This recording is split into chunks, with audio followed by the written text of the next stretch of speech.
আশা করি সবাই ভালো আছেন। আর এই মুহূর্তে আমি রয়েছি হচ্ছে আমাদের কৃষি জমিতে আর কি। তো এখানে আশেপাশে দেখতে পাচ্ছেন ভুট্টার ক্ষেত, লাউয়ের ক্ষেত। তো এইটা হচ্ছে আমি ঘাস করছিলাম আমার গরুকে খাওয়ানোর জন্য, বেশ খানিকটা লিবিয়া ঘাস যেটা বলা হয়।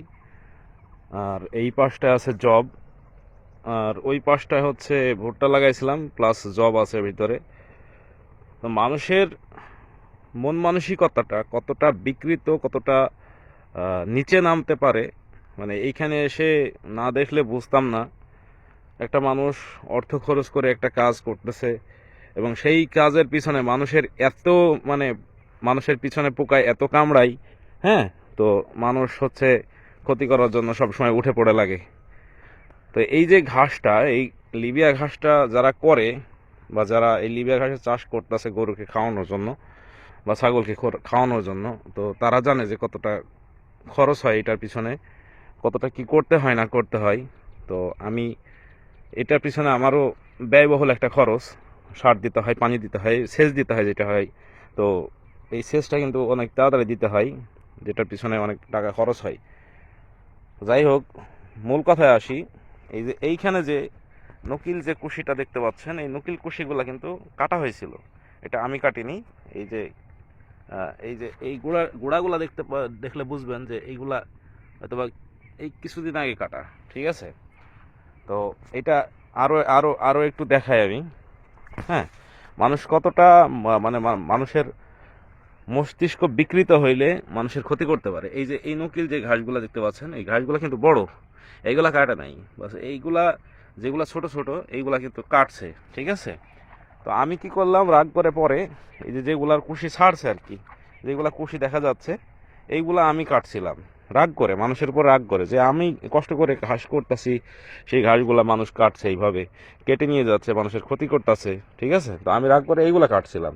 তো আমি কিন্তু এইখানে কয়েকটা ঝাড় রাখছিলাম, মানে চিহ্ন হিসাবে, যে আমি যেগুলা কাটছি এইখানে একটা চিহ্ন থাকুক, যদি কাটে তাহলে বুঝতে পারবো। তো এই যে এই গুড়াগুলা দেখেন। হ্যাঁ, এই যে এইগুলা, এইখানে মোটামুটি 5-7টা ঝাড় কাটা হয়েছে।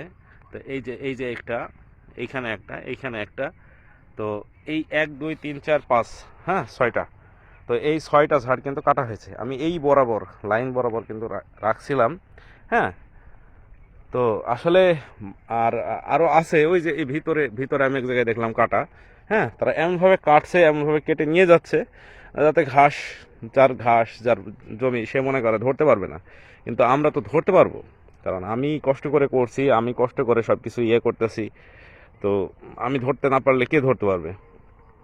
তো আসলে সত্যি কথা বলতে গেলে কি, যে যারা এই ক্ষতিগুলা করেন, মানে একটু হালালভাবে ক্ষতি করেন। ঠিক আছে, না ঘাসগুলা যদি বড় হয়ে যায় তাহলে আপনার এইখানে যে 5টা 6টা ঝাড় কাটছেন, এই 6টা ঝাড়ের ঘাস কিন্তু 2টা ঝাড়ে ঘাসে, দুইটা দুইটা ঝাড় যখন বড় হবে ঘাসটা, তখন কিন্তু হয়ে যাবে আপনার ওই ঘাস পরিমাণ, কিন্তু হয়ে যাবে যে পরিমাণ কাটছেন।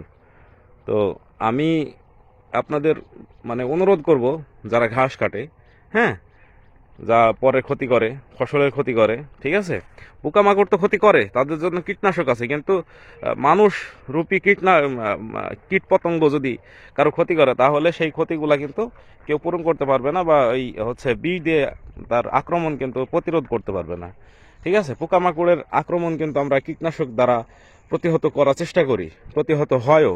ঠিক আছে, কিন্তু মানুষ যে ক্ষতিগুলা করে, এই দুই পায়ু হচ্ছে পোকামাকড়, তো এদের ক্ষতির থেকে আসলে বাঁচাটা কিভাবে যায়, মানে আমি জানি না। ঠিক আছে, তো যারা এই ঘাসের চাষ করেন বা ফসলের জমিতে কাজ করেন, তারা অবশ্যই জানেন কষ্টটা কোন জায়গায়।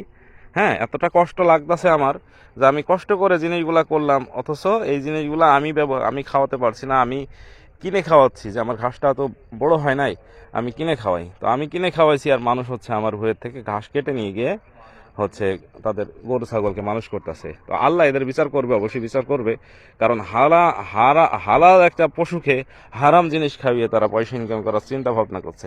তো আল্লাহ তাদের পয়সাতে হয়তো বা বরকত দান করবে, কিন্তু আখিরাতে বা মরার পরে তারা কি করবে, এটাই আমি ভাবছি। ঠিক আছে, তো সবাই ভালো থাকবেন, সুস্থ থাকবেন, আর হচ্ছে কমেন্টে জানিয়ে দেন যে কার কার ফসলের ক্ষেত থেকে এইভাবে ফসল চুরি হয় বা ঘাস চুরি হয়, বা যেই মানুষগুলা করে ওই মানুষগুলাকে একটু মেনশন করেন, ঠিক আছে? ওই মানুষগুলাকে একটু মেনশন করে যান, যাতে মানুষ দেখে এবং সতর্ক হয়।